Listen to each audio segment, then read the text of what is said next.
In this video, I give a T-Mobile Money update.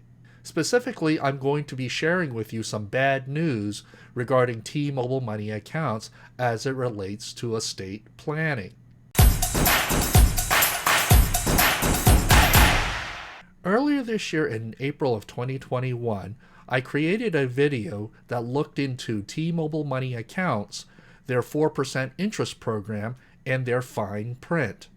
During that time, I was evaluating T-Mobile Money as it related to my existing accounts. As I looked into their program, I decided that I would want the account simply as an alternative savings account, despite the fact that it's actually a checking account. At the conclusion of that video, I did share with my viewers that I did ultimately open an account and put in money into that account. In the last 5 months, I've added more money into that account periodically. I elected to not participate in their 4% interest program. I simply relied on the more passive 1% interest program. Now, because there's been a number of changes with T-Mobile Money, I've been wanting to do an update video. However, there has been a burning question that I've never gotten an answer to. And to be honest with you, I didn't even think about the question at the time I created the video and opened my T-Mobile Money account. But the important question I really wanted answered that has been lingering on my mind for the last couple of months is this. What would happen to my money in my T-Mobile Money account if I were to unexpectedly die tomorrow? Certainly, I don't hope nor do I expect to die in the near future, but one never knows. And so getting to that question was very important to me. Now, I understand that for some people, talking about death and finances is a bit of a morbid topic. And it's certainly not my intention to make you uncomfortable. However, I do think it's an important topic of discussion. Death is inevitable and will one day happen to all of us. And to some degree, most of us will have some degree of assets to pass on to our heirs and beneficiaries. And because of that inevitability of death, I want to have a vote of where my money goes if I were to suddenly die. And just to be clear here, I'm not really picking on T-Mobile Money specifically. This question that I pose is a question that I ask for any financial institution that I deal with or have an account with. However, I have to confess, in the excitement of looking at the T-Mobile Money account, the 4% interest program, and the whole online banking features they offer, I totally didn't think about the question until recently. So as a guy now in his 50s, I do think about estate planning. It is an important consideration for many financial decisions that I make. And over the years, because I've seen many people pass on or heard stories of other people passing on, I've come to realize that one of the best gifts that you can give your heirs and beneficiaries is to be active in your own estate planning. I don't want to have my beneficiaries go through an unnecessarily complicated process to receive my assets. And I don't want to be dependent on a will, if at all possible. One of the best ways to control what happens to your money after your death is simply filling out a POD form, a payable-on-death form. A POD is generally offered by most financial institutions as a benefit to their account holders.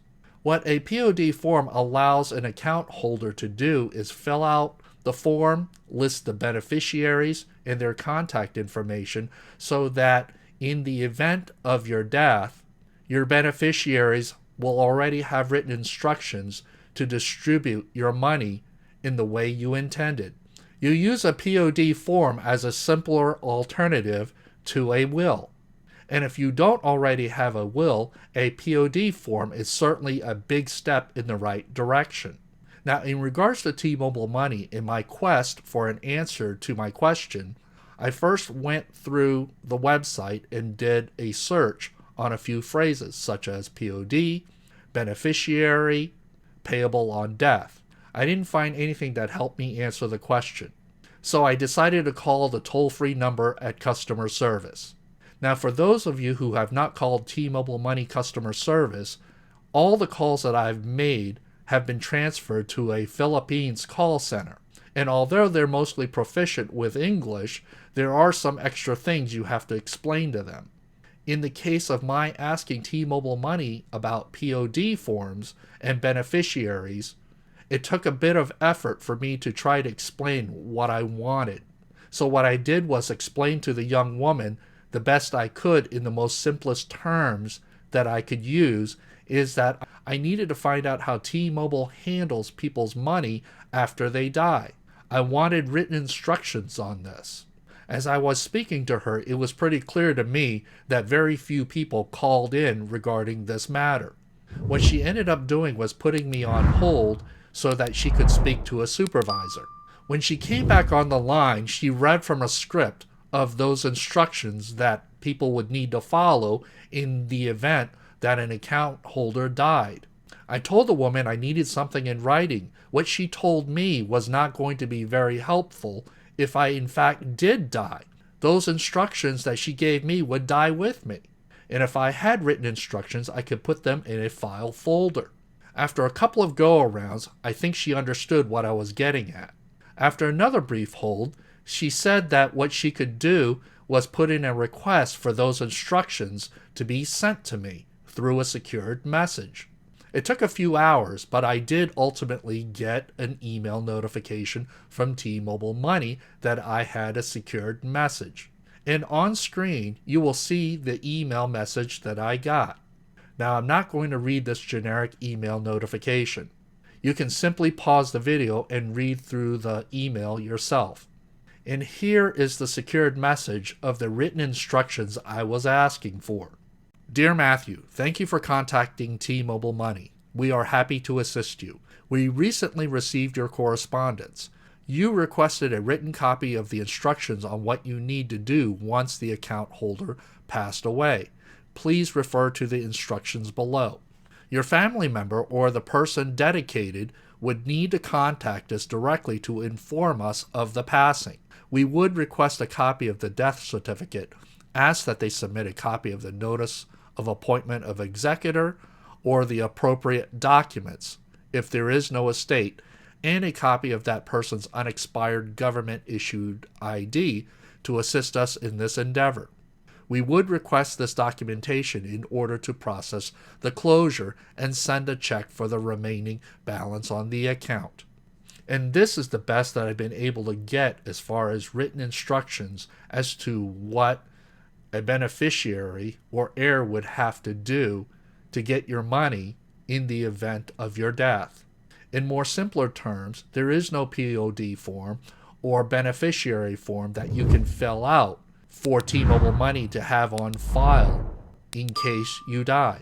The way I've read their basic instructions is that T-Mobile will want a copy of your will.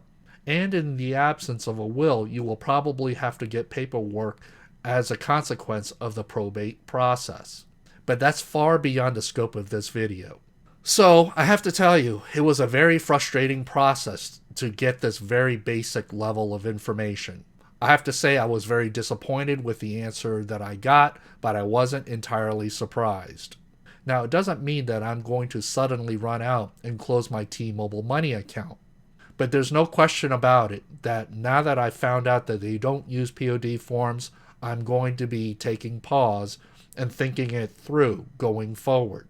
Now, I'm not an estate planning expert or an estate planning lawyer, so I don't want to overstate the issue. But for me, I do think it's an important factor to consider, especially for long-term financial relationships. If you want to learn more about PODs and my perspective on them, I have created a video for that. That video explains why I'm such an advocate of PODs. Thank you for taking the time to watch this video. If you enjoyed this video, please hit the like button and then subscribe to this channel. While you're at it, take a look at these other videos that I've recommended for you, and I will see you in my next video.